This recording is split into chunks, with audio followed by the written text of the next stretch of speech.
So, hey there, and welcome to this episode of SelfKind with me, Erica Webb. Today, I am sharing with you a conversation that I had with my friend Addie deHilster, who is a fellow highly sensitive person. And we actually kind of like recorded this for our two podcasts. So our conversation is going live on my podcast and on Addie's podcast kind of simultaneously. And so this was a conversation that we had between highly sensitive people to talk a little bit about what our experiences have been like as highly sensitive people. And so what you're going to hear in this conversation is a bit of my story, a bit of Addie's story, and some tips and hints and ideas sort of sprinkled in along the way. Now, it is a long episode. It is actually a very long episode. And so don't be afraid to hit pause, come back to it at another time.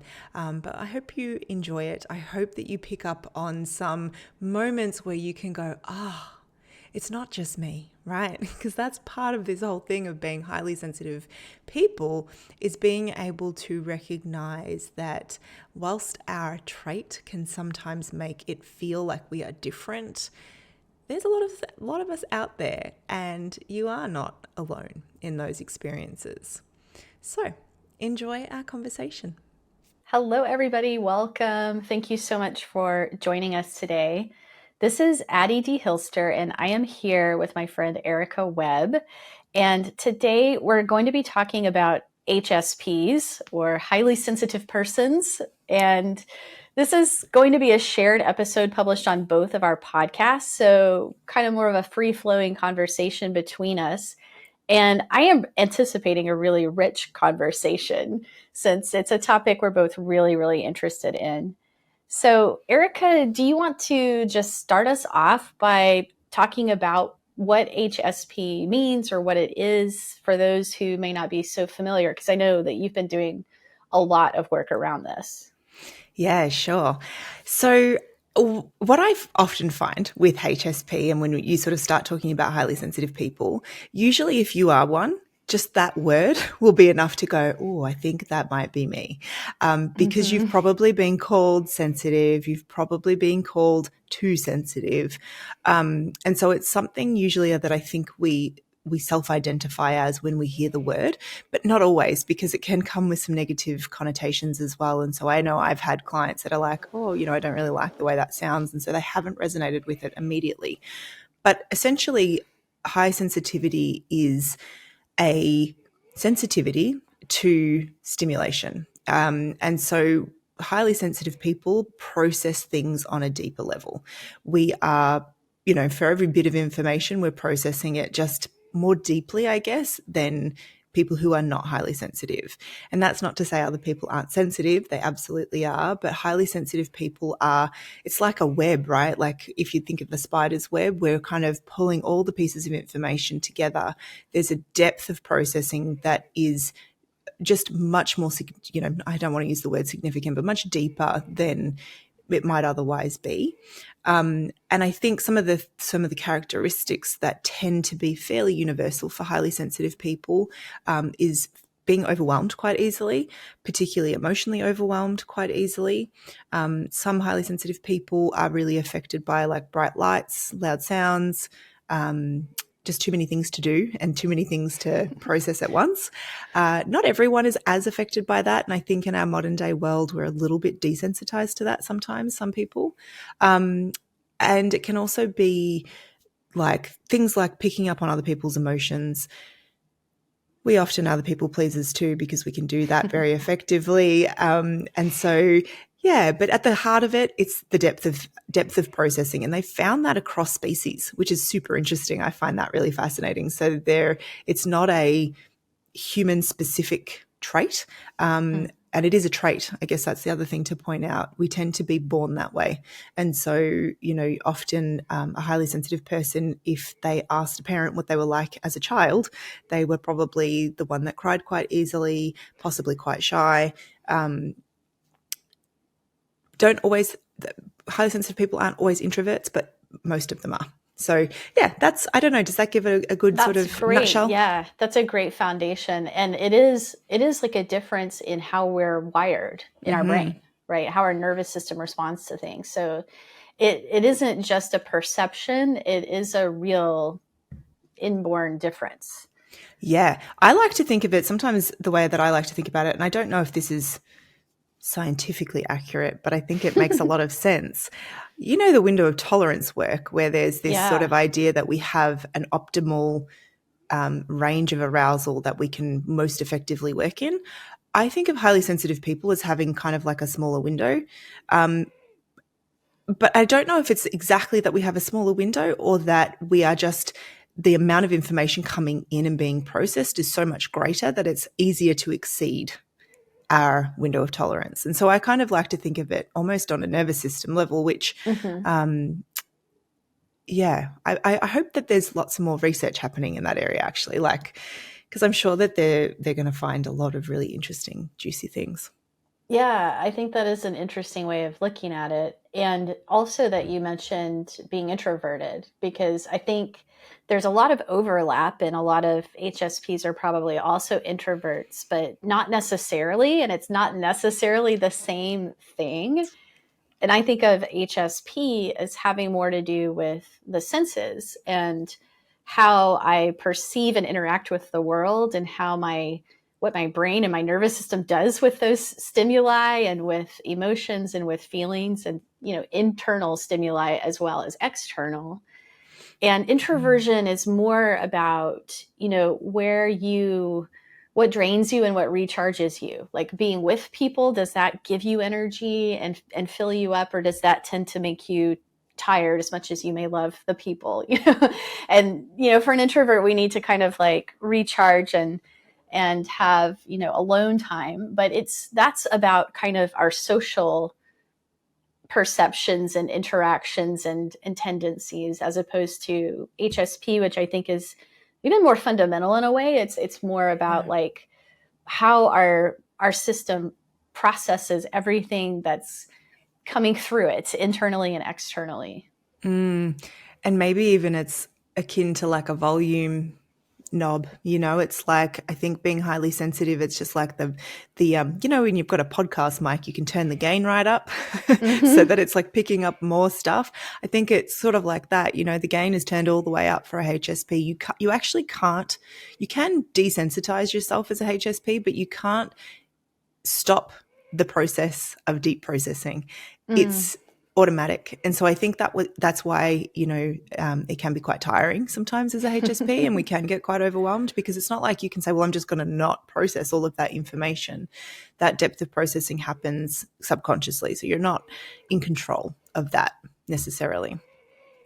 I think sometimes it's like a time factor, because it's like I'm processing things deeply, and therefore it takes me a little longer because more different details are maybe being pulled in through my brain and my associations and my my memories, or whatever resonance it seems to have. And it seems like it takes me a while, and I need space sometimes to let that happen before the next thing comes around.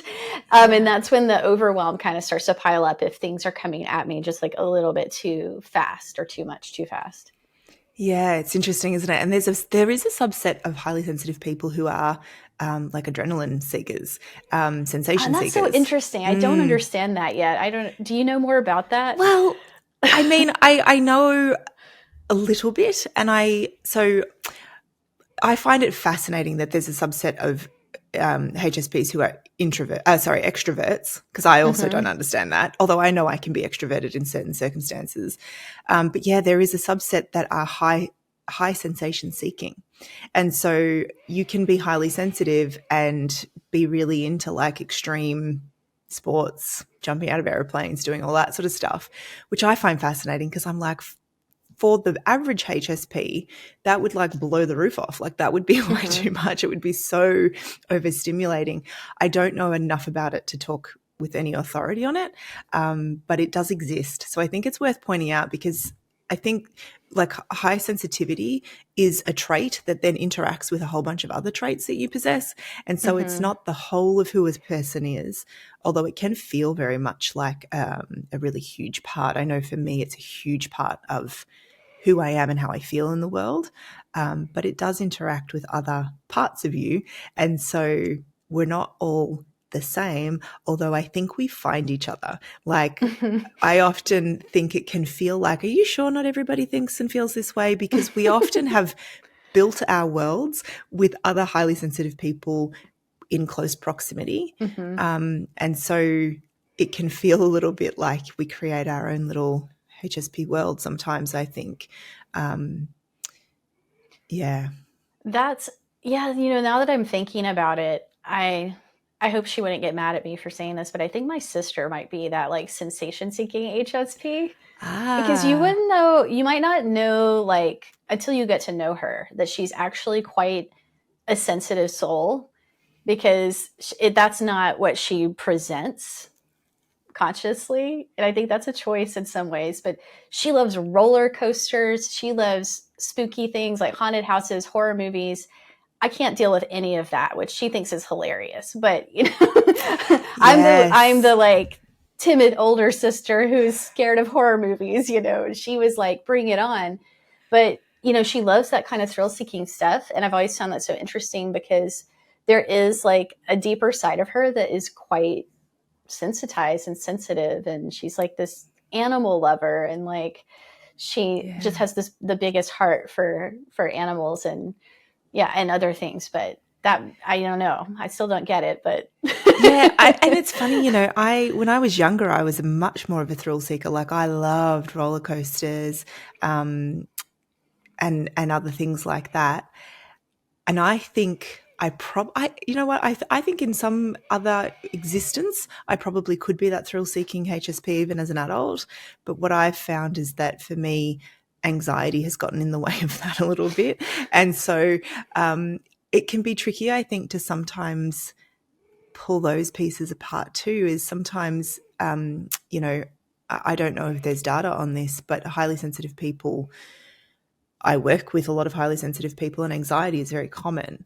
And so I do wonder if sometimes our anxiety maybe would cover over some of those other natural tendencies towards those things. I don't know. It's interesting, but it's not the seeking of thrills or the lack of seeking of thrills that defines a highly sensitive person. But probably, I reckon, if we put a room full of highly sensitive people, you'd have more that would sit out of those activities than who would opt in. Than not, right? Yeah. Yeah. Maybe we can talk a little bit about how we came across this term, or figured out and identified with this trait of being an HSP. How did you find out that you might be this HSP person? I don't remember. I actually don't remember. I was thinking about this before we jumped on, and I'm like, I actually don't remember. I have had the Elaine Aron Highly Sensitive Person book on my shelf for, it has to be at least 15 years. I don't know when it was published, but it was before that. 96 or something, like mid-90s. Yeah. I definitely was an adult when I got the language for it. But I resisted it for a really long time because I didn't particularly like that part of myself, because it was the part of me that often got ridiculed, I guess, and shamed. And so I resisted that for a really long time, but I don't remember how I came across it. But I just know that I've known that for a really long time. So you might have a better story. My story's boring because I can't remember it. I don't think I have a great story either, because it does feel like one of those things that I came across the term a long time ago and was kind of like, yeah, that's probably me, but I didn't look that deeply into it. And then I got more interested in it recently, like within the last year. And interestingly, in part because I have been interviewing more people on the podcast about different forms of neurodivergence, and just learning more about the diversity of the ways that minds are wired, and learning about that in service of being a better teacher, and someone who can offer movement and meditation practices in an accessible way, not just for physical accessibility, but for this other layer of us that's really important. And it was interesting because talking to different people who had, other forms of neurodivergence and HSP, some people consider it neurodivergent, some people don't, and it's neither here nor there. But but it was interesting because I would pick up on like, oh yeah, I can kind of relate to that trait or this trait, but not the whole gamut of what they were describing. So there were sort of overlaps and differences. And then I was like, wait a minute, let me look back at that HSP thing. And then like going through the checklists, or like if I take one of those quizzes, I get like top scores, I get an A+ on that test. Me too. And it just fits and it just makes sense. Like even down to the point Elaine Aron says, like, maybe very sensitive to sugar. And I'm like, that's me, man. It's like, it's so clear. So yeah, I think even just that process, like the podcast has brought it kind of more into my awareness recently. And like you said, I think it can be almost like covert or invisible to people who are especially in our field, because I think, we might really skew towards the sensitive souls in the kind of work that we do, because we do really quiet and gentle and mindful types of movement practices. So I think there's a high concentration of people who identify in some way or knowingly or unknowingly have the traits of being HSP. Yeah. And one of the traits of being a HSP is this like depth of thought around like the meaning of life and wanting to understand ourselves, wanting to understand the world, and the desire for deep conversation. And I think that might be how we find each other a lot of the time, because Yeah. I'm always shocked that not everybody wants to do that. I'm like, should we, we don't tend to sit at surface level conversation. We dive right in, we dive pretty fast, and we want to understand things. And so if you aren't getting that, you will seek it out, I think, as a highly sensitive person. And so I do think that might be part of the reason why we find people, and why then people listen to our podcasts, and why people come to our classes, because it's something that we crave on a very deep level. Totally.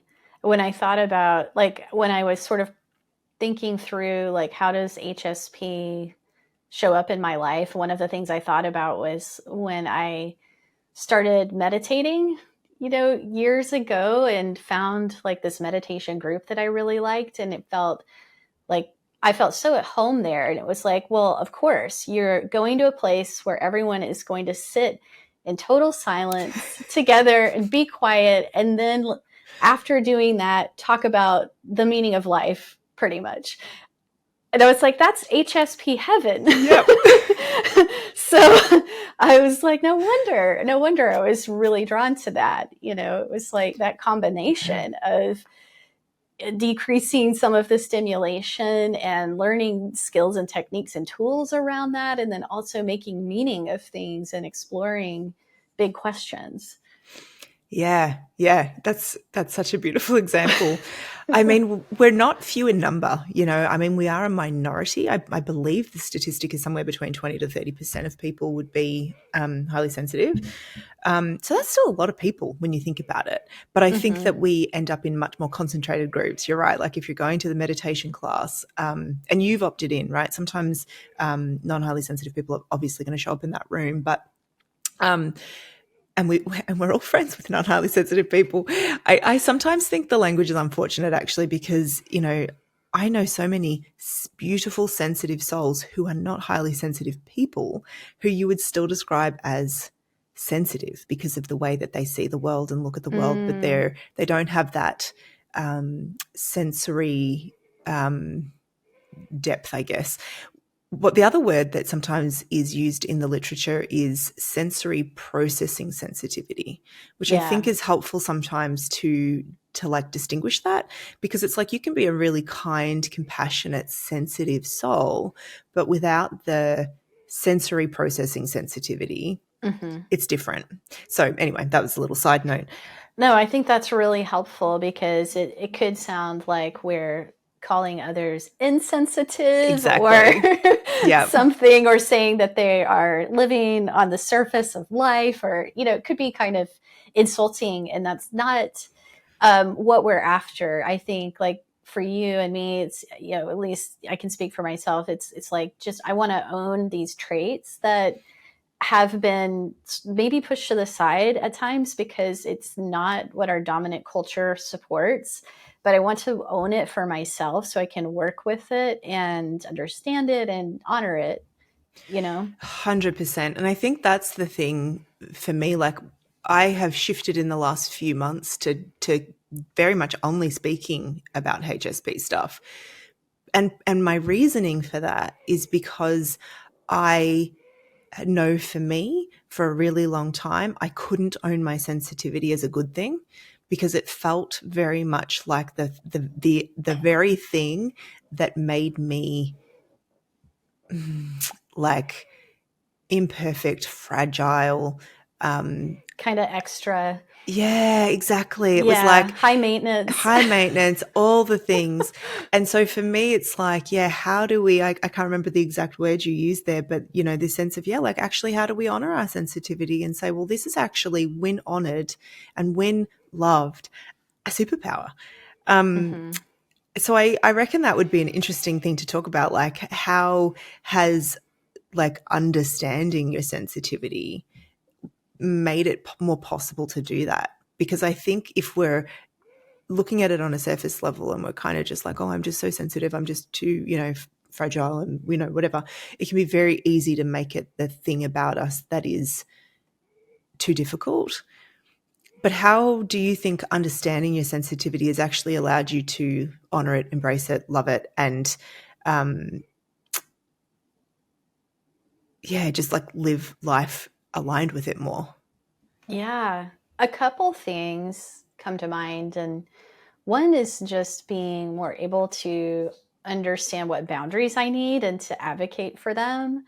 Like I was saying, the blood sugar thing is major for me. And like, if I don't eat the right quantity and content of food at the right timing, I will get sick.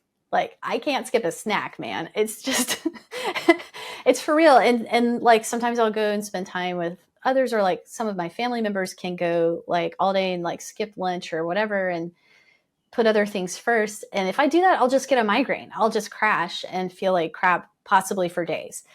And so I have to insist, like, we're stopping now because I need to eat and it needs to be a certain kind of thing. And sometimes it's a little inconvenient. And sometimes I have to really kind of stick up for it, as basic as that sounds, like feeding yourself. But It's huge. but That's it's actually a huge one. I think it's a temptation for a lot of people who can get away with it to just like skip over that basic form of self-care, eating at regular times. But that is not negotiable for me. Yeah. And I want to say about the food thing, it's so interesting because that's really common for HSPs to like need to eat regularly and to be like get that real hangry kind of thing if we don't eat. And I think it's probably multifactorial, like it's probably the blood sugar thing. And it's also like the sensations of being hungry are so distracting. And so you then end up with this another thing to process, which is Oh, I the never feeling of thought of that. hunger. Yeah. It's those internal proprioceptive, we're picking up on those internal proprioceptive stuff. And so if you're hungry, if you need to go to the bathroom, if you're too cold, if you're too hot, those sorts of things for HSPs can derail us We can't ignore because it. we can't ignore it. It's not like just like put up and shut up. It's like I can't I focus can't on function right anything. now. Exactly. And so I always like to think about that. I'm the same. If I don't eat, it's all over Red Rover. And my family knows that, so they'll make sure I'm fed. But it can feel so inconvenient, can't it, to just be like, well, I know this isn't a good time, but I'm going to need a snack. It can make you feel like a bit of a child. It does. It can. I mean, people can kind of roll their eyes at me, but I want to reframe it and look at it like, can we advocate for everyone just having a little more space to take care of themselves in basic ways and, mind that for themselves and to not have it be a problem. Like I know so many people who work at like office jobs, and it's gotten to this point now where people just work through lunch. If they eat at their desk while they're answering emails, and there's no break. And I'm like, this is not a healthy trend for society. Just one example, right? Yeah. But it's like there's so many ways that we're encouraged not to take care of ourselves. So maybe we can play a role in really advocating for that. Yes. For everyone. And I think that's where it gets a little complicated, actually, in some ways, because that's the dominant narrative that we all live in, and it makes it very hard for anyone to take care of themselves. And I think, like I mentioned before, as highly sensitive people, we're very good at people pleasing as well, and we can drop into that role very easily, and it can become quite destructive. And so it can be hard to stand up for what you need as well. And so to be able to do that, like I applaud you for being able to do that, because it's actually huge. And I think that's one thing that would be like super helpful for people to hear, is that when you then honor your sensitivity by saying, well, no, I need this in order to function the way that I want to function, I think it gets easier then to be like, okay, here's what I need. Whereas if you're just sort of seeing your sensitivity as this thing that makes you a real inconvenience to people and annoying and frustrating, then you're not going to stand up and ask for what you want, because you're going to be too worried about upsetting somebody else. And so I think that's a beautiful kind of illustration of like, yeah, when you honor your sensitivity and when you kind of claim it as part of like a really integral part of who you are and how you function in the world, it can be a really beautiful thing, because then you get to thrive. And like you said, you get to almost champion that process for other people too, which is, I think, a really cool thing to be able to do. We can soften the world a little bit and like just bring a little bit more of this like sensitive influence into the world for others. You know, the other thing I was thinking when you asked the question of like, how has it been helpful to understand this HSP thing? There's certain scenarios like I've found where I can get like kind of worked up or like agitated, like being in crowds. And for the longest time when this would happen, sometimes I would get kind of upset with myself, like, why are you being so reactive? Like, you've been doing yoga and meditation for like decades, and you still like get so reactive in the grocery store and like get upset when people stand too close to you or bump their cart next to you, and like feel like I'm going to snap and be like really rude at this person. Yeah. And then, you know, once I started to think about it more through this lens of HSP, it's like, yeah, I have all those practices and I have those values, but I understand now that my nervous system, this is a place where it can so easily get overwhelmed, and it can happen really quickly because I'm more sensitive. So it's not really my fault or a lack of mindfulness or self-control or whatever. There's just like a lot less self-blame in it. And I can also go into a situation and anticipate how to maybe take a little more care of myself to avoid having that overwhelm hit in a busy, crowded place, for example. Yeah, that's such a good example. It makes me think of like one for me is parenting. I've got two kids and they're only 2 years apart. And so when they were really little, I was constantly overstimulated, constantly, because the noise coming from two separate humans in two separate areas was just too much. And even though I knew I was highly sensitive at the time, I didn't honor it at all. And I, you know, if I could turn back time and do it again, I think I would do it very differently. But that's one thing I'm very aware of now. My kids are a bit older now, but even still, I will ask them, no, I can't listen to both of you at the same time. I can't actually deal with the amount of competing noise. So somebody needs to put earphones on, you know, if they're playing video games or something, because I know that I can't just tune out all of those levels of noise around me.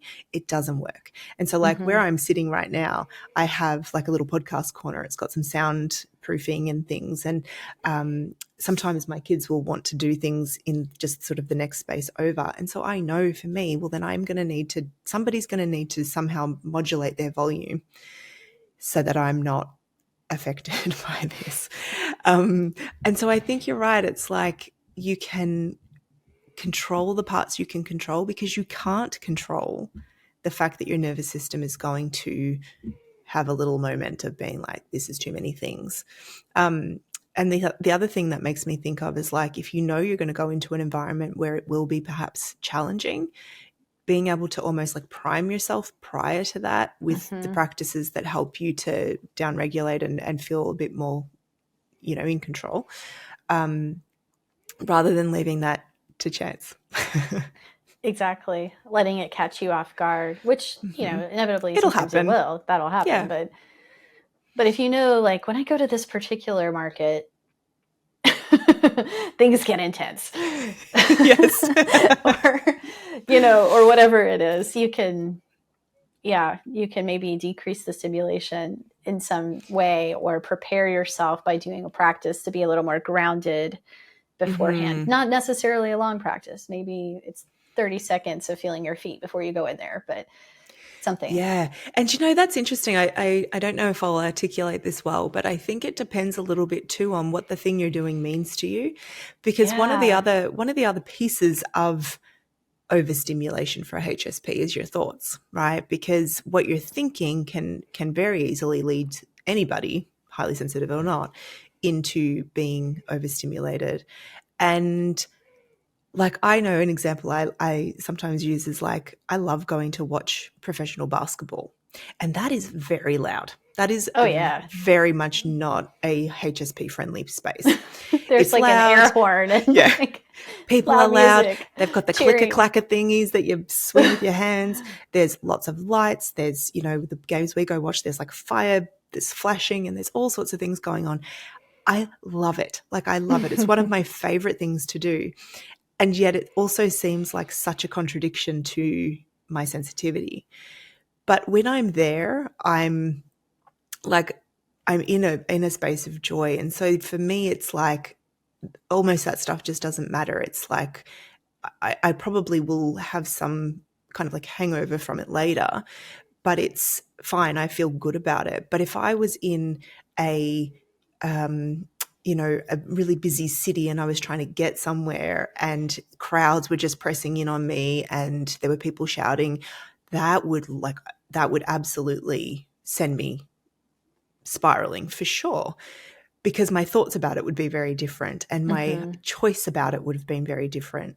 And so I think it's interesting to think about how like the layers of something can often impact how that feels as a HSP as well. It's like, it's not so simple as, is it loud and is it bright? It's like, what else goes along with that? And what does it mean to you? And have you chosen it? And, do you feel like you have a sense of agency in that space? All of those things, I think, add up as well. I really love that point, because when we're talking about this, it could be easy to interpret it as like we're naming our limitations. Yes. And that now we know what to avoid, right? And we're going to just like kind of make our lives really small and live in this little bubble, which is not what I want. You're shaking your head like, not what I want either. So sometimes there's the challenge of how we can make the choice to do something that's, pings on our sensitivity, but we're choosing to do it and learning to cope with the discomfort and perhaps expand our capacity around that, because it's something we value. Yes, I love that, the way that you worded that. I can think of a few examples where I've had to do that, which might be helpful for people listening. Yeah, I love that. One that comes to mind, because we were just up at the snow. So my family snow skis, and I learned to ski as like an 18-year-old, I think, when I met my now husband, or when we started dating. And learning to downhill ski as a highly sensitive person who isn't really an adrenaline seeker was very scary, because there was a lot of sensory information going on to do that. And I couldn't even count the number of times that I just stood at the top of the mountain and cried, because I was so overwhelmed, so overstimulated, so out of my depth. And now I ski really well, and I really like downhill skiing. I really like it. And it's something that I seek out. But it wasn't the same trajectory, I guess, as it might have been for someone who wasn't highly sensitive. Mm-hmm. And so we have to have, I think that's the thing, is it's like, and I can think of other examples, like for me, traveling solo is really scary. I find that very overwhelming on a sensory level. And so I've done that a few times, not many times, but a few. And it's important to me that I can do those things. And so for me, it's more knowing, okay, part of the reason this feels challenging is because my sensitivity means that I am going to get more easily overwhelmed. And so then I have to have my tools to say, okay, how am I going to tell my nervous system that I'm actually safe, that I'm actually okay, that even though this level of information is coming in and it feels like a lot, that I can, focus my attention, that I can breathe, that I can remind myself of all the things that I know to be true. And so you're right, it's not about making a smaller life or limiting ourselves or saying, well, I just don't do anything that's sort of stimulates or overstimulates my system. I mean, you can do that. I don't want to do that though, because I want to live a life that, includes all of these things. And so I think that's a good point, is like you can desensitize a little bit. And it doesn't mean that you've actually desensitized yourself in the sense that you're no longer highly sensitive, but you're not derailed. I think that's the important thing. It's like, because sometimes your sensitivity, it can feel like it literally derails you. Like you can feel like a puppet on strings if you don't have tools to manage how your body reacts. And so that desensitization process, it's like teaching your body, no, it's okay. We're okay. We're not actually, dying or going to be completely consumed by this. I wonder if you have any examples of places where you've had to do that. Yeah, like on that last point of just being able to sit with the discomfort of it and like realize it's okay. This sensation might be a little unpleasant, but I can handle this. This is going to sound like a funny example because it's not going to sound super stimulating, but there's this local yarn and craft store here that's really sweet. I really love it. And I've learned to crochet in the last year. And they have Sunday crafternoon where you can come and sit around the table and there's people knitting or crocheting or doing other crafts. And they're just hanging out, like chit-chatting, and it's really sweet. And I'm actually going to a crochet class there tomorrow morning. So this is very timely. But I have noticed, like, I'm fairly new in town here, and I think I got way out of practice during the pandemic, like not being around groups of people so much, which I don't know. That's a whole other topic for HSPs, like what lockdown was like. But but so the last time I went, I was really aware of, like, I was sitting there unpacking my yarn and getting my crochet hook out, and just, I don't know that many people. They're all really friendly and sweet and just casual, and like sitting down, and I was just like very aware of, like, did anyone say hello? Did I say hello? Should I introduce myself? Like all this stuff. And I just took a moment and like looked around, used my eyes to orient to the space. Like, it's safe here. Take a breath, and I could feel my body, and it was like, okay, let me just encourage a little bit of settling here. And then I got my supplies out and started working on my little project, and then let myself just kind of listen a little bit to what people were saying, and then just sort of got involved organically into the conversation after a while. But I had to like give myself a moment to regulate and be in the space, even though that is a pretty chill space. But it's still like, they're strangers, like I don't know them. I am newer to crafting, and some of these people are like know way more about yarn than I do, and there is a lot to know about yarn. But it's like, it could be a little intimidating, and for my system, which is sensitive. So I did really like practice some awareness of that, and like just letting myself have a little time to integrate and just to like tolerate being there and then enjoy being there. I don't think that it's funny. You're like, that won't sound like a highly stimulating environment. That does 100% sound really? like yes, because I know that for me, when I have, how do I want to say this? I think that social environments for me are probably more stimulating than almost anything else. Like, I know that for me, as soon as you include people and people that I don't know, or people that I'm not sure what they think of me or what they know of me or what I know of them and what we're going to talk about, like all of that, that is very highly stimulating for me. So I get that. Yeah. And I sometimes would prefer to just be in a space where all I have to think about is myself or with familiar environments than I do with people who I can't predict. I think the social stuff is probably under talked about as Yeah. HSPs. I know that sometimes that'll be the thing that I'll say things I didn't mean to say. I'll behave in ways I didn't mean to behave because it becomes this. It sometimes for me it will feel like I've lost that intentionality, almost like what you were talking about. Like I've intentionally grounded myself here. I've intentionally located myself in space. That will be the time that I will lose that, would be in an environment like that, even if it's calm. So I have to work on that often, of like, you don't have to fill the silence. You don't have to, make anybody else comfortable necessarily. That's not always your job, because I think that's part of it, is that it's, as a highly sensitive person, you're so aware of other people's facial expressions and body language and mood. Sometimes, there's a subset of HSPs that get termed empaths as well. And I would put myself in that category, and I would probably guess that you would too. And to be aware of all of those things, sometimes you can lose sight of what's yours and what's theirs. Totally. And what you're in charge of and what you're not, what you're responsible for and what you're not. So I think that's it's actually a much more complex example than it seems on the surface. Yeah. It's like a quiet place, and it's not like bright flashing lights. Yeah, but that, it makes sense the way you kind of unpacked that for me. And it makes me think of like, I think this happened to me more as a kid and as a teenager, but it still happens a little bit now. Like, have you ever been in a restaurant or something and another couple will be having an argument? Oh my gosh. It's the worst. I can't like, my husband will be really quiet and I'll be like, did you hear what they just said? Yeah. Like this whole, I'm hearing the entire conversations at other tables and he's totally unaware of it.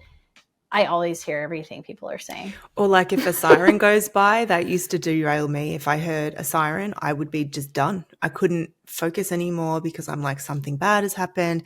Like, and so I sometimes have a hard time. Oh, that's like the noise and the empathy. Exactly. Oh, wow. And so sometimes it's like, as a child, I remember this so vividly. If we were in the car and an ambulance went past, I was just like completely outside of myself. I couldn't regulate. I was so worried. That's less so now. I've definitely desensitized from that now because, ambulances and police cars and fire trucks are a dime a dozen. But in terms of, you'll see them most days. And that's where I think it can be tricky too. Like, I know I am an anxious HSP as well. And so I've dealt with a lot of anxiety over my life. And so it can be hard to differentiate those things sometimes. But I do think that, that empathy piece can be really tricky, particularly as a younger person, if you haven't yet learned what's yours and what's theirs. Yeah. Yeah. It can go to some codependent places and Oh yeah. What you're saying about the ambulance is interesting. Like, I teach a class every week now at a hospital locally. And I have this little practice that as I'm driving up in parking and as I'm leaving, and as I'm walking like through the halls to the rooms, internally I'm doing loving kindness phrases. Like, may everyone here be safe. May everyone here be healthy. May everyone have what they need. May all medicines be effective. Like that. And that's my way of meeting like the sensitivity of like, this is a place where people are struggling. And sometimes there's like a heavy cloud over a place like that. And you can sort of sense that energy as an empath, sensitive person, but you can work with it. Right. Like that's my way of like not trying to push it away, but not being overwhelmed by it, because I can actually go, okay, what do I want to add to this field? Like I can send my good wish into it, and it helps me to kind of stay on track with the purpose. I'm here to teach this yoga therapy class and to offer something, beneficial in this place. Yeah. I love that example. I wish I'd known that when I was younger. I think I avoided a lot of really potentially important experiences and opportunities because I wouldn't put myself in those sorts of situations because I really didn't know how to regulate. I've been a very slow learner in that regard. I think that's an important thing to point out too. Like I'm 41 and I've known that I've been highly sensitive for a very long time. And I'm a yoga teacher and I'm a counselor and I'm still trying to figure these things out. And I absolutely feel imperfect in that. And I think that's really the only way it can happen. I remember when I was at university, I was studying, I didn't finish this degree, but I was studying criminal justice because goodness. I wanted to be a forensic psychologist, which is a very strange choice for a highly sensitive person in the sense that it's very confronting, right? But that whole thing of like needing to understand exactly and, like, the why. Exactly. Like, yeah, I was that makes sense. obsessed with that when I was younger. Like I used to do all this reading about criminals and things. And now you probably couldn't pay me to do that. I'd be like, don't want to do that. But I remember we went on a field trip to a high security prison. Whoa. And immediately I was like, never going to do that for my job. That's terrible. But it was only because how my body felt in that space. Yeah. I was still fascinated. Like my mind was still like, I really would like to understand this stuff. But my physical body, the way it responded to being in that space was intolerable. And I do wonder if I'd had tools like I have now then, if I could have found a way to tolerate it that felt safe. But at the time it was like, absolute no. And so I think that's an interesting thing, right? Like when we honor our sensitivity, it can look like either staying away from certain spaces and things that don't feel like they honor our sensitivity, or like with you going into the hospital, finding ways to add to that experience or kind of like modulate that experience in some way that honors your sensitivity but allows you to still do the thing that matters to you and that feels important. Like I think that's a really interesting distinction. Absolutely. It doesn't always have to be about avoiding. Yeah. But unless you know how to handle those feelings of overstimulation, I think that will be the default. I know it was for me. Yeah. Yeah. Yeah. And even when you do have the tools and when you do have practices that support you, it also doesn't mean you need to push yourself into discomfort all the time.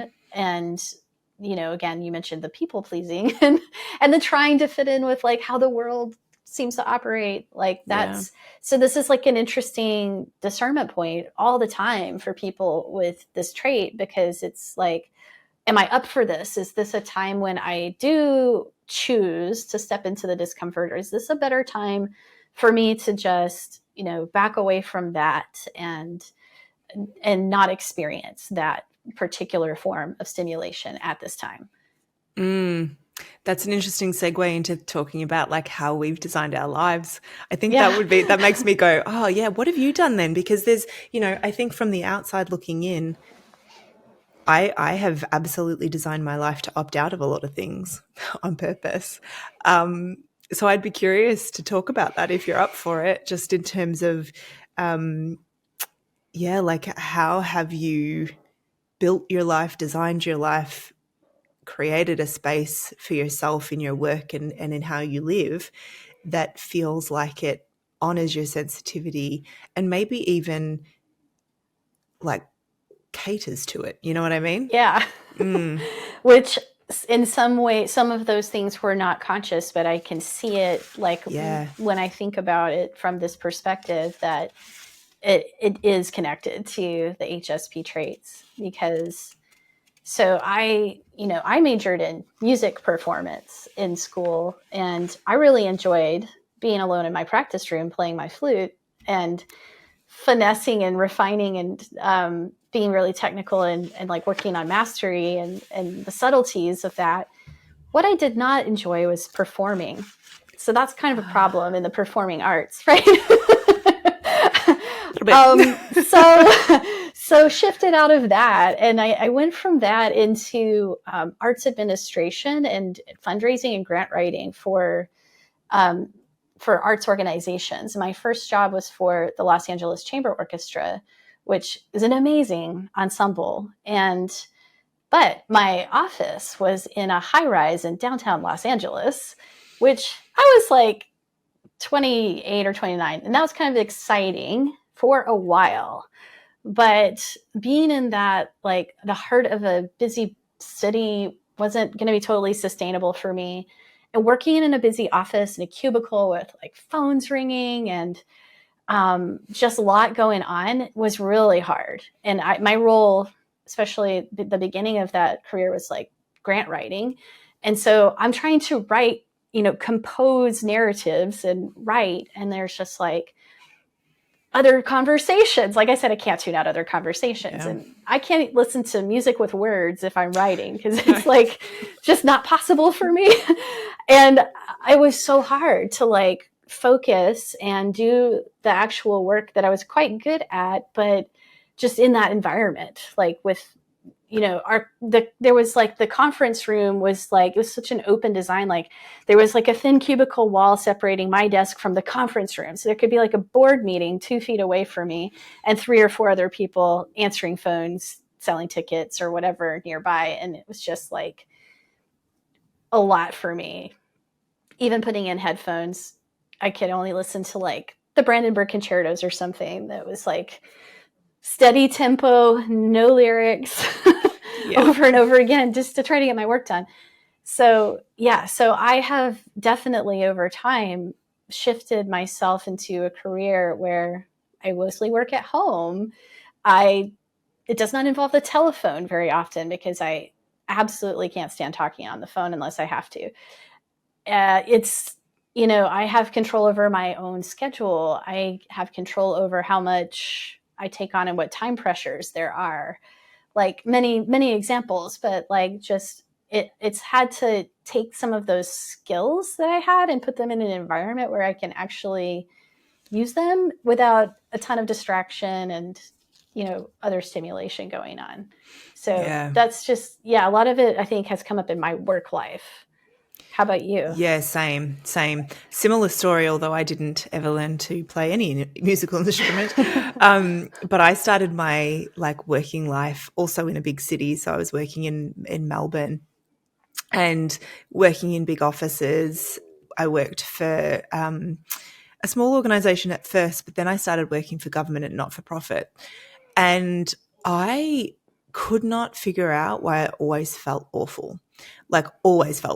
And part of it for me was the reality of having to like get on a busy train in each direction. And like you, I found it that exciting for a while. Like I felt kind of important and You're like kind young of felt up for it. Yeah. And I felt grown up and, I felt so Totally. responsible and all those things. And I thought I wanted that life. I thought I wanted a busy corporate life. I don't even really know where that thought came from, but what happened was I just was constantly unwell, and probably more from an anxiety point of view than colds and flus. I just constantly felt like a shell of myself, and I just remember being particularly impacted by other people's behavior. Like it was like there was a lot of politics in the organizations that I worked for. There was workplace bullying. There was a lot of stuff going on and I couldn't tune it out. I couldn't just sort of be like, that's not my stuff, set it to the side and move on. And so that's something that we haven't really talked about, but to just touch on it briefly, the something that's really important for HSPs as a general rule is like meaning in their work. We tend to really struggle if we don't have a sense of meaning and purpose in what we're doing. And I just didn't have that. I couldn't justify the amount that I was being paid for the kind of work that I was doing because I didn't feel like it was making an impact. And it was stuff that people would say to me like, don't worry about it. They're paying you. Just like, get over it. And I was like, but it really matters to me, which can sound a little high and mighty and a little pious, but I mean, no, it's like that's your life. You're spending the majority of your waking hours doing that. Your time is your life. And so I'm totally with you on that. I think it felt completely misaligned, and I didn't know that was really the case. So I left the corporate workforce after probably about 5 years of doing that, and then became a yoga teacher, and never worked full time again.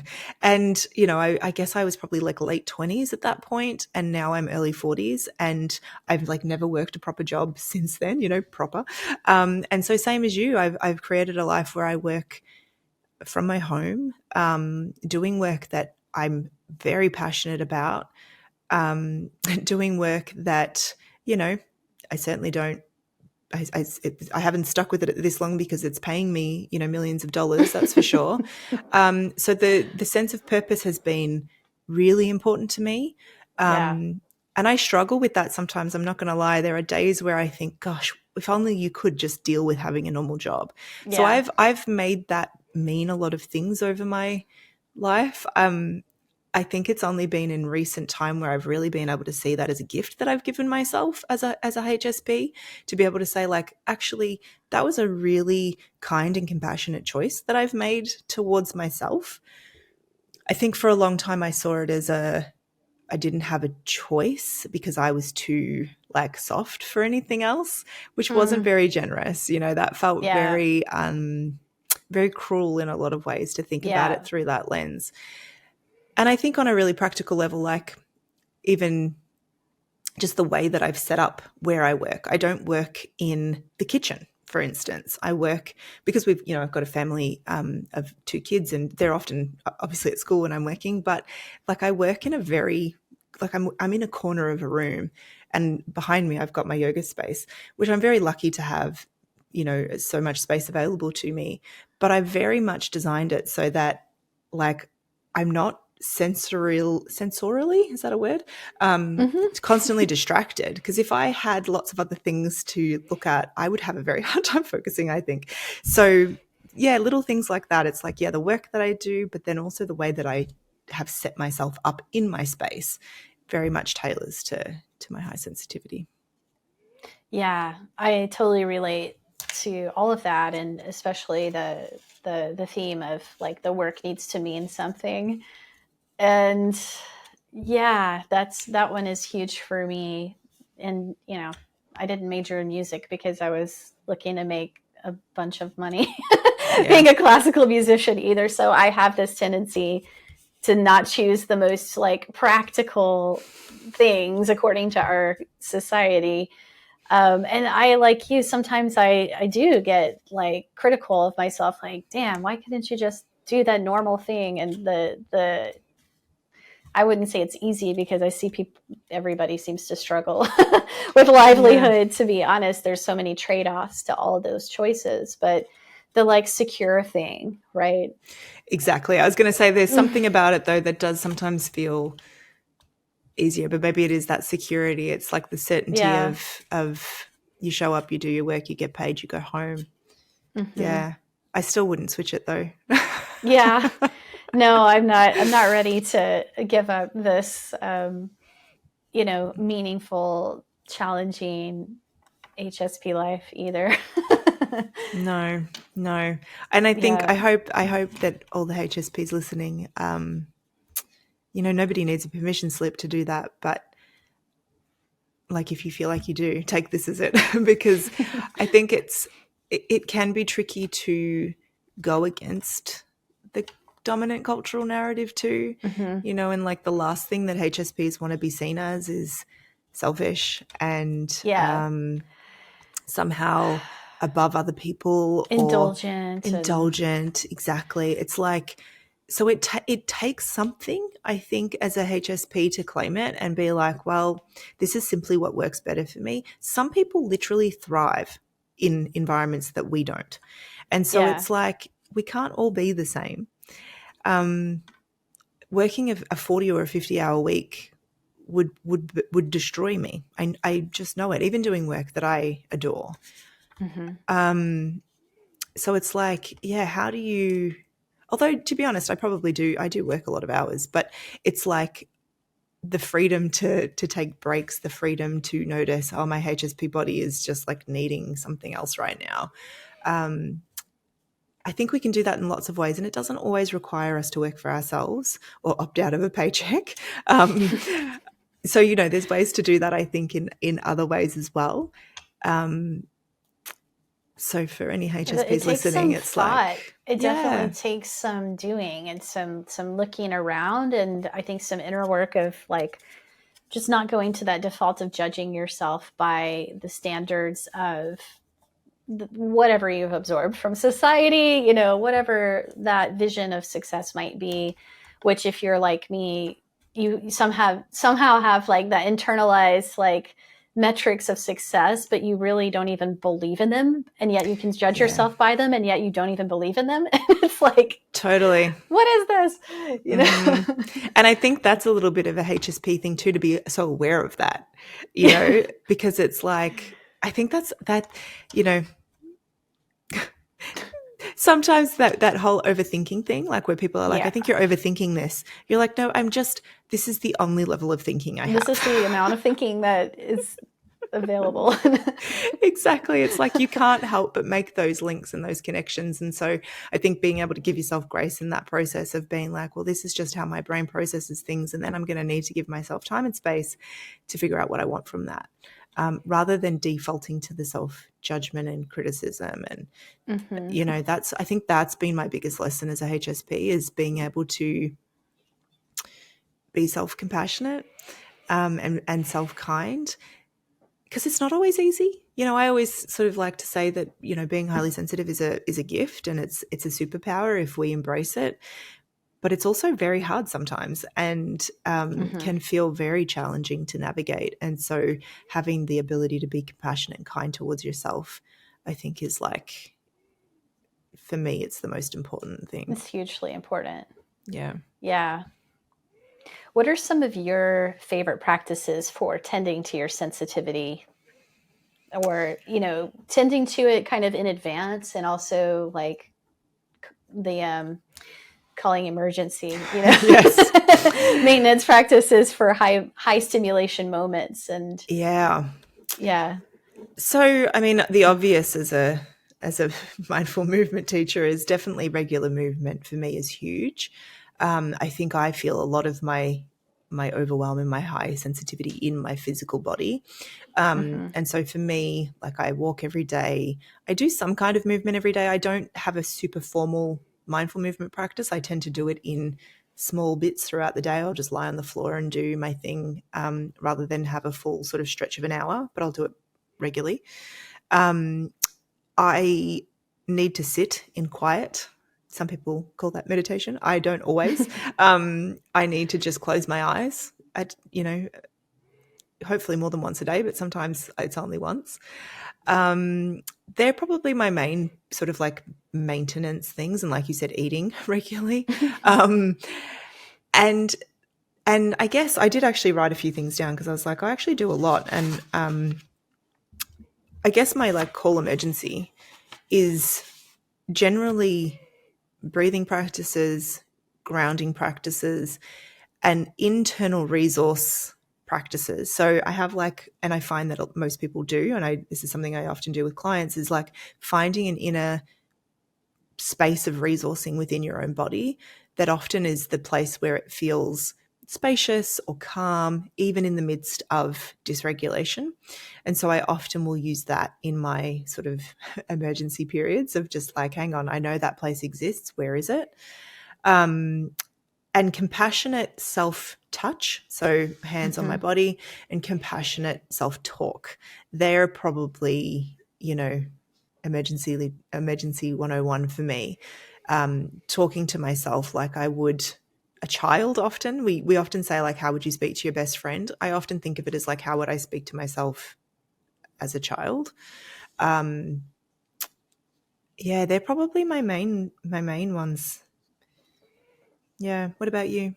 Those are great. I think I do share quite a few of those. And Yeah, it's eating at regular intervals. Getting enough sleep is huge for me. I do not do well when I'm tired. Um, and I generally need a fairly slow start in the morning. I'm not a great morning person, and I'm not the kind of person who can roll out of bed and like 10 minutes later be out the door or doing Yeah. stuff, right? I need like the first cup of coffee and like kind of sitting on the couch and going, okay, how am I doing? What's today? Like, what is this? So I need some space to sort of boot up in the morning slowly. And I notice like I do get like challenged by it. Like my husband is more of a morning person. He wakes up before I do, and like on the weekends a lot of times he wakes up with what we call chore energy, and that's like when he wants to get all the shopping and laundry and everything done so then he can relax.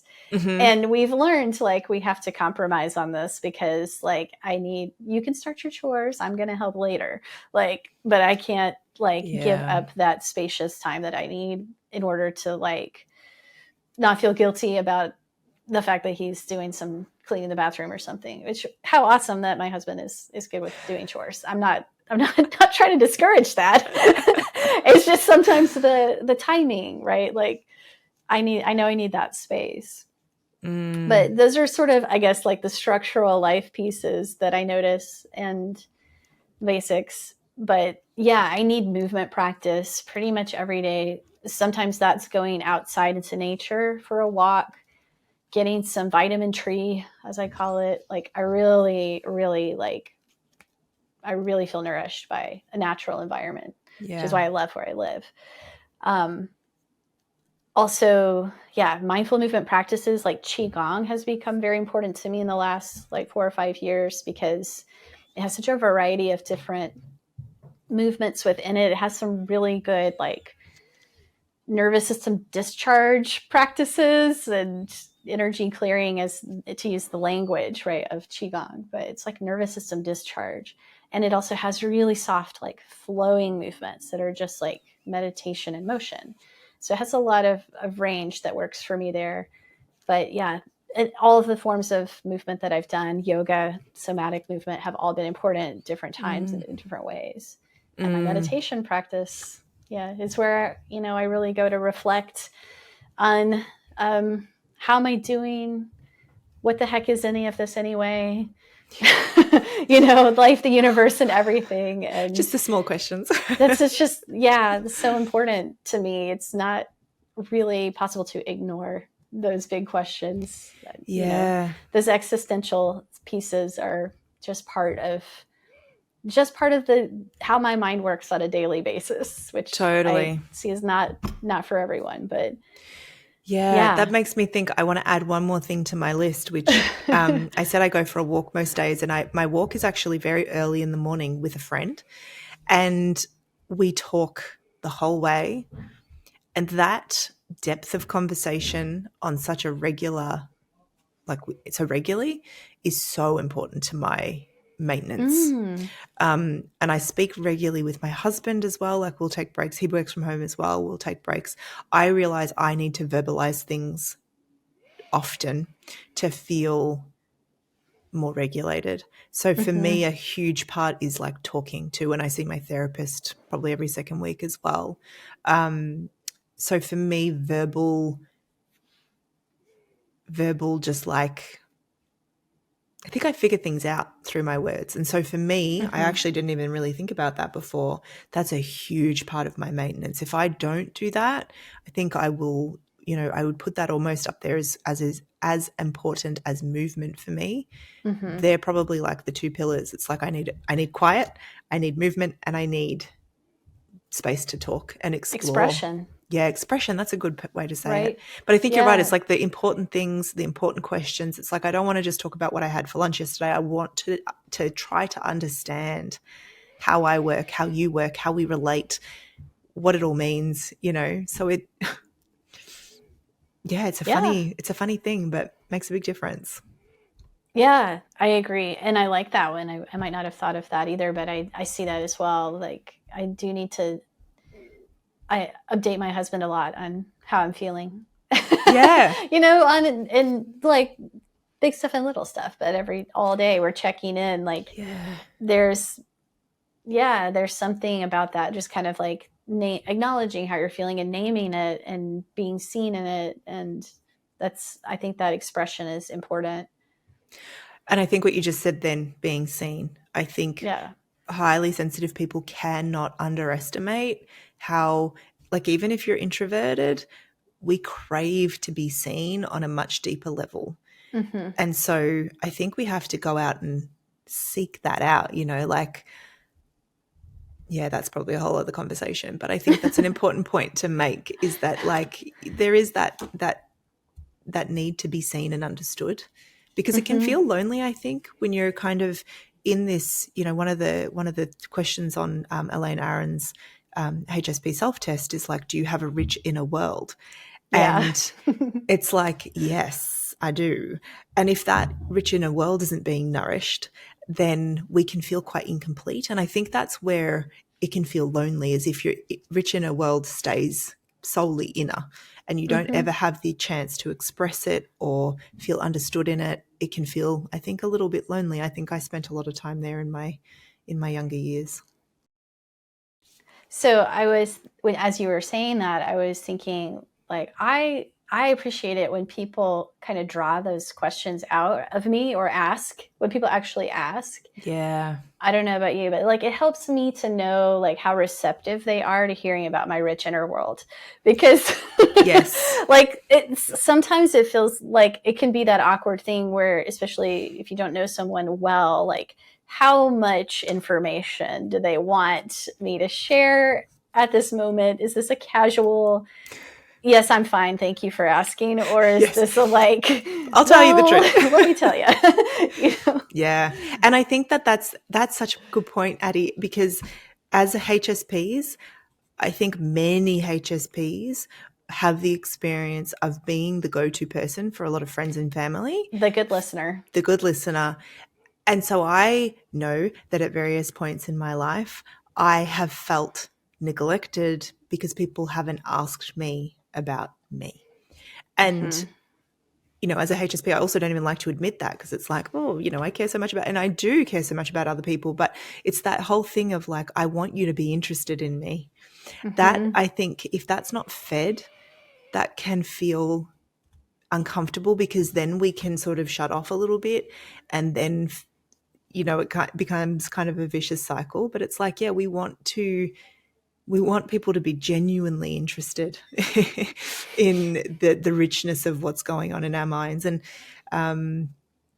not everybody's willing to go there. So it can be a bit of an interesting negotiation, I think, at times. Yeah. I'm thinking of a particular, like, it's happened to me a few times where a friendship got kind of imbalanced in that way. Yeah. And like thinking of one in particular where it got like this person, this friend was like going through a really rough time. And our time together became a lot of me listening to their stories and what was going on, and they would unload for a while, and then there was a lot of drama, and then they'd be like, well, how are you? And I'd be like, I'm fine, because like we were kind of out of time and I didn't have drama, and I was like, do you want to hear about the soup I made? Like it just Yes. just didn't match. And it got really like that built up over time, and it got really imbalanced. And at the time I didn't quite, it was gradual, and I really didn't see it until later. And I wouldn't have known, I don't think, how to like adjust for that. It's hard to adjust for, I think. I think it can be really challenging to adjust for. I know that I've had to, at times in my life, just acknowledge that that's how I'm feeling, like after the fact, be like, I didn't feel seen in that interaction, even though I feel like I gave a lot of myself just by being present to that conversation. And I think because a lot of HSPs, we end up in kind of like the helping professions. Mm-hmm. So, like as a counselor, that's literally my job, to listen. And so I'm good at it. It's something that I want to do, and I want to do in all of my relationships. But then sometimes it can be hard to transition. I think for a lot of HSPs, it can be hard to transition out of just being the helper, just being the support, Yeah. to being an equal, vulnerable participant in a friendship or a partnership or whatever. But I think naming it sometimes can be really helpful. Like, oh yeah, I didn't feel like I had the opportunity to be seen in that exchange. And it does feel a little imbalanced to me. And, you know, maybe next time I need to lead off with like, there's something I want to share. It's not always easy, but I think it's like a bit of an experimental kind of thing to see like, well, what do I have to do to have my needs met? Because sometimes we will have to ask, which is deeply uncomfortable sometimes. Deeply. I don't have needs. It's fine. I'm just over here being very quiet. Mm-hmm. Yeah, no, I think it's sometimes that is like I need to challenge myself to offer a little bit more of myself in some way, and not worry as much about like how ready that person is to receive it that day. I mean, try to be considerate, but like being these empaths, we can get a little over concerned, I think, with that and like how others are feeling, and then kind of like prioritize what we think their need might be, even though we probably didn't ask, but we're kind of projecting. We just take too much responsibility. We take far too much responsibility. And I think that's the thing. Learning, like, if there's one skill that I wish I'd learned earlier as a HSP, it would be like handing back responsibility to every adult in the room to be in charge of their own emotions. I very much grew up as the peacekeeper. You know, in all of my relationships, I was the one that just kind of knew which button to flick, which, you know, thing to turn to get everybody back to, you know, level, or to feel like the space was more peaceful. But it was never my responsibility, and it never is, you know. And so I think if I could have learned that as a younger person, to be like, I'm not responsible for how you feel. It's hard to believe that, though, I think sometimes as a HSP, because you have tangible evidence of I can change how you feel by the way I behave. So it's not an easy one to play with, but and it can be so easy for people to rely on us and our ability to do that, and not on purpose, but they sometimes play into those patterns and they're not so helpful for us. Yeah. And it's hard because, you know, I don't know about you, but for me, I know that being that person has been something that I'm very proud of, you know, to be able to be that person that people feel comfortable to talk to, that they say, oh, I feel so much better after we've chatted. Like, I wear that as a bit of a badge of honor sometimes. Like, I want to be that person for people. I love that I have that capacity. But if it's to your detriment all the time, then you have to be super sort of careful about how that plays out, and, you know, not prioritizing that feeling over your actual needs as a human. So it's an interesting space. I think it's just about a balance, you know. Totally. Yeah. I was thinking about, you know, because we are both movement, you know, mindful practitioners, that, you know, especially like doing these very quiet, soft, gentle types of movement practices, they have a way of actually increasing our sensitivity, right? And I was wondering, you know, what do you think about this? Like, is it always a good thing to be doing practices that might heighten our awareness or increase our sensitivity? Part of the reason I bring it up is I have also seen like some more skeptical minded folks who've raised like studies where they said, you know, high interoception might be linked to anxiety, right? Or things like that. So I'm just curious what your thought. I have some thoughts about it, but I'm curious like what you, if that brings up, you know, a certain response for you. Yeah. I would like to read some of those studies about the high interoception potentially increasing anxiety. I believe that could definitely be true. I think that when you are highly aware of your interoceptive signals, that which not every HSP is, because they're much more aware of their thoughts. So what I see a lot is people who say, I'm not very connected to my body because I'm very, very connected with my overthinking. That's kind of, that tends to be my experience with clients. But then when you take them through some sort of somatic practice, some body awareness practice, they're very aware of their interoceptive signals. They take to it well. Very well. But they just haven't always paid that much attention.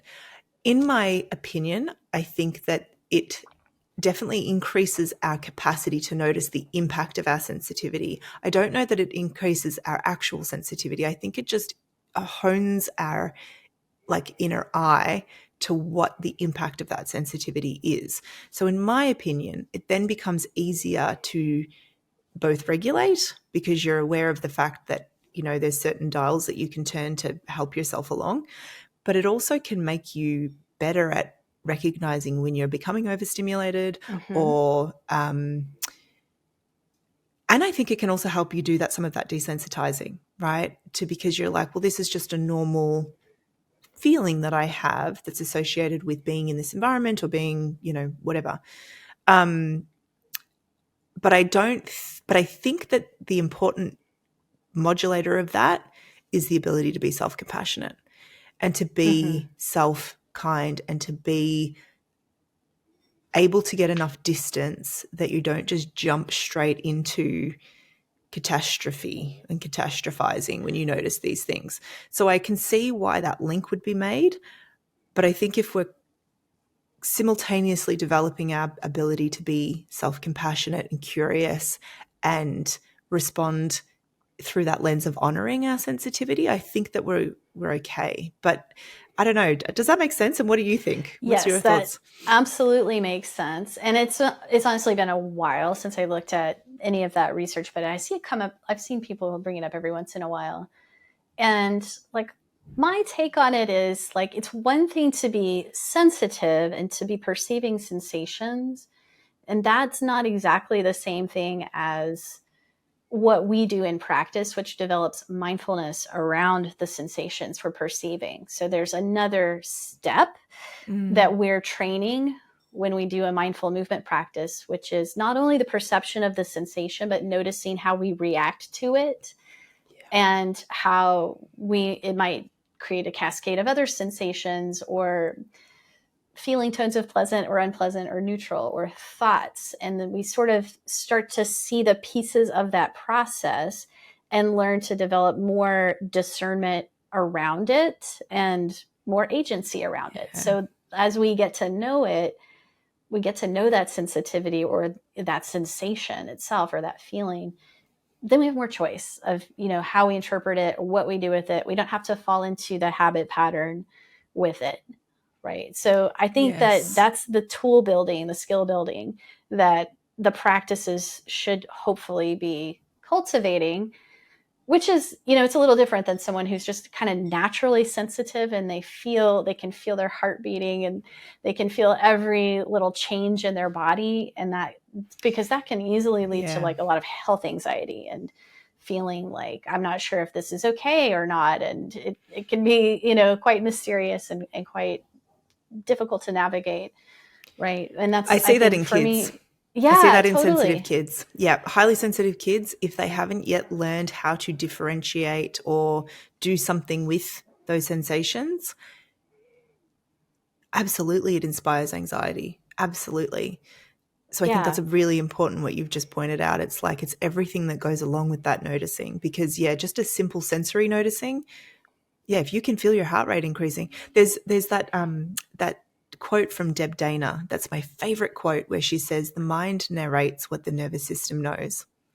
It's my favorite quote. The mind narrates what the nervous system knows. And so I think that's really important when we're talking about this topic because it's your nervous system is going to throw up symptoms or sensations. Signals, right? Signals, that's it, of increased heart rate, increased breathing, because it has perceived some level of threat somewhere to your security and safety. Your brain then has to make up some sort of story to narrate happens. What's going on. And so if you're a child or an adult who hasn't been able to differentiate or create a narrative that feels supportive and gives you choice, like you said, then yeah, probably the inevitable default pattern is going to be to go into overwhelm, panic, anxiety, stress, because you don't have another choice. So, and your mind will always do that. Your mind will always come up with a narrative because it has to. You know, how else are you going to act appropriately if you don't know what you're acting for? So I think that's super important. Look at us just solving all the problems of the world. Right? But it's like it's so fascinating because it takes what's on the surface level, kind of a simple idea of, you know, this idea of interoception being just able to notice what's going on, but it's like, hang on, no, it's actually more complex than that. There's more. There's more to it. discernment. Yeah, there's more about getting to know it and questioning some of the interpretations. And I mean, I see it like I can totally see, you know, this being an issue for a sensitive child, but it's a sensitive middle-aged person who is experiencing some changes and new sensations. It's like, it's sometimes hard to know when I'm being a hypochondriac and the other extreme of when am I just totally ignoring something that I need to get addressed. Yep. And like, where's the middle? Where's the middle on this? And yeah, as someone who has a lot of body awareness, sometimes I'm like, yeah, you're just feeling a lot of stuff. And yes, you know, yes. And it's hard because sometimes there will be things like, I've just recently been diagnosed with like 2 fairly chronic conditions that I didn't know I had, even though I probably, like, I was picking up on the symptoms, but I, you know, was kind of dismissing them because I am so sensitive to my inner sensations. Anyway, I obviously got them checked and I'm fine and I'm, you know, doing what I need to do. But it is an interesting point. Like, we have to also kind of quiet or placate that inner voice that says maybe you're being too much, and go to the doctor and get things checked, because there is that fine line of like, am I just responding to every tiny little thing? yeah. But also, what a gift to be able to pick up on the subtle, and to potentially go and get that looked at and dealt with and supported before it's more before serious. It's a huge problem. So, you know, we can kind of look at it from both sides. I had a very small procedure done yesterday where I had to have a local anesthetic, and the surgeon could obviously tell that I was quite anxious, and I don't even really know why I was anxious. I just had a pretty hard day, and I think that had like compounded things for me. And I said to him, I'm really nervous this is going to hurt because I've never had a local anesthetic before. And later on he says to me, I gave you about 3 times as much local as I normally would. And I was like, whoa. Okay. But I felt so strange. And I think it was because he'd kind of overloaded me. But it was like, I don't even know where I'm going with that story. But my point being that sometimes being sensitive can lead health professionals to deal with us slightly differently too, which is kind of interesting, you know. True. And so you do have to advocate for yourself. You do have to advocate for, no, I really do believe that there's something here that needs to be investigated further, or, you know, please don't dose me up that high because I'm quite sensitive. So it's, yeah, that's probably opening a whole can of worms. But your whole point of like, I've kind of lost my train of thought, but yeah, we do have to be our own advocates. Yeah. For sure. And I think our practice plays a role in helping us to develop that language around our sensations and to get to know what we're feeling, to get to know how we're feeling about what we're feeling, and to be able to articulate that and have the tools, as you mentioned before when I asked this question, you know, to self-regulate around that. So even if there is something that needs to be dealt with, we can sometimes calm the fires of reactivity around that, or the fear around that, or the frustration around that, or whatever it might be, because there's so many layers of like, there's the sensation and there's the reaction to the sensation, and then there's the thoughts about that and the stories and how it relates to my identity and what it's going to mean in the future and blah, blah, blah, blah, blah. When you say it like that, it's like, Oh, yes. I mean, that's literally the process. And Yeah, of course it's tiring. So of course we need more time alone. Of course we need more processing time. Of course we need more self-care because that's a lot for yeah, every little thing. yeah. And that's where the mindfulness and the self-compassion come in, because it's like the mindfulness makes us aware of like, oh, I'm doing that pattern again. I've got that tape loop playing. Yes. That's the thing. This is what happens when I feel this sensation. It's triggering this pattern. And then the Yeah. self-kindness, like, oh, sweetheart, it's okay. You're going to make it through this. You can deal with this intelligently and responsively and with care, Yeah. you know? Yeah. So that requires awareness, that requires practice. Exactly what I was about to say, awareness and practice. And I think it's something that we will be practicing until our very last breath because it's a forever thing to navigate. And that's what I always like to remind other HSPs too, is it's like there's nowhere to get to. There's nowhere where you exist, where you are perfectly regulated all the time and where your high sensitivity doesn't ever impact you. Like, of course it does. And of course you're going to be dysregulated and of course you're going to be overstimulated. But I think your use of the word choice before is really key. It's like, what tools do you need to practice and to have in your kit so that you do feel like you have choice rather than feeling like you are, this puppet on its strings. And I know for me, there's some areas where I do feel like I have a bit more of a handle on things. And then there are other areas where I'm like, wow, my sensitivity is really like kind of driving here in a way that doesn't feel honoring of my needs. And so, okay, what am I going to do to get curious about that and love that part of myself and work through that? So it can be a really interesting lens to do that sort of self-development, self-discovery, self-reflective kind of work. Yeah.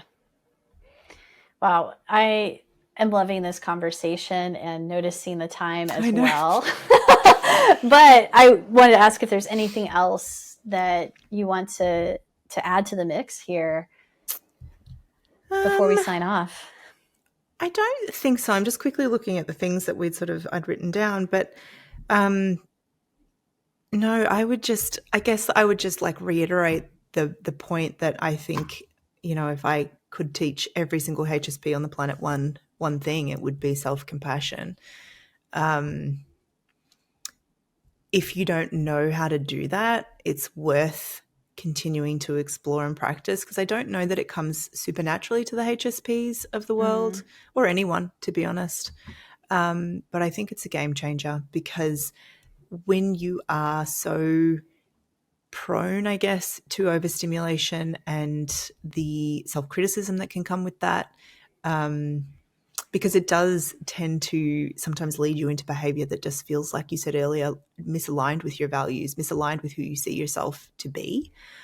I think self-compassion is like a non-negotiable skill to develop, because it's the thing that applies in every scenario, I think, as a HSP. What about you? Anything that we didn't cover, or anything you want to reiterate? I don't know. There are probably more things we could delve into. Maybe we need to do another one. We probably could. Yeah, I would love that. But yeah, I just want to echo what you said about self-compassion and some of the value of exploring a topic like this and understanding these kinds of traits that one may inhabit and embody is to just dial down some of that self-blame or criticism of I don't fit in or I'm different or whatever it might be, and just to that creates a space to embrace how you are exactly as you are. And that is really the essence of self-compassion, right? Being on your own side, right? Yeah. Not at anyone else's expense, but just being on your own team and making sure that you're paying attention to your needs. I think it's almost like knowing that you have just that sure bet, right? Like that friend that you can always call or text if you don't want to pick up the phone. That me. will, same. That will meet you with the love and compassion that you crave, and knowing that you can actually get that from yourself as well. Like, I think that's the key. If you know, the relationship that you have with yourself is the most intimate that you'll ever have with anyone, and you don't escape any of your thoughts. You know, they're all being processed. And so to be able to cultivate an inner landscape that's like soft and welcoming and warm and loving, I think is beyond helpful. It's beyond any other tool that I've ever played with. And honestly, that like when you're able to live from that place, that radiates out to the others around you and provides a more beneficial space for them as well, without it having to be about giving up what you need. So it's Yeah. kind of a beautiful, Yes. And beautiful thing. I know we're trying to wrap up, but I want to say one more thing about that, which is just that it doesn't remove your humanity. It like embraces your humanity. So like Yeah. I very much have cultivated this inner kindness and this inner compassion, but there are still times, like not infrequently, where that inner critic is really loud. And there are times where even my husband has to say, like, stop beating up on yourself. Cultivating that inner landscape isn't a one and done. I've Mm-hmm. done it. It's done. I'm always kind. And I think that's where people get tripped up. They're like, oh, but I was really, I was unkind to myself. And I'm like, no, it's because we're unkind to ourselves that we have to cultivate self-compassion. If we weren't unkind to ourselves, we wouldn't need it, because it would have literally It'd no be a given. purpose. Exactly. So it's not the absence of self-criticism or the absence of those thoughts that kind of is the gold standard. It's your ability to meet them with compassion. That's the Mm-hmm. key. And I think that's just, just the last thought I want to share is like, know that you're not getting it wrong. It's because we're unkind. It's because we're critical. It's because we can have these harsh judgments that we need compassion. So, yeah. Yeah. Yeah. It's not about not having those thoughts, but not identifying with those thoughts as the truth of who we are, and not taking that voice to be me, Yeah. right? It's just thoughts. So we can bring in other thoughts that are more self compassionate and change the balance in there. Exactly. Yeah. Oh my Thank you, gosh. Addie. Thank you so much. This has been a really fun conversation to have. I knew it was going to be rich and didn't know exactly what we would cover, but I think we've talked about a lot. We have, and I feel like it's like ticked that box today of depth of conversation. We've done that. Awesome. Thank you for filling that Yeah, bucket for thank me you. today. Me too. It fills me up to talk about this with you. Yeah, we'll have to do it again. Thanks so much.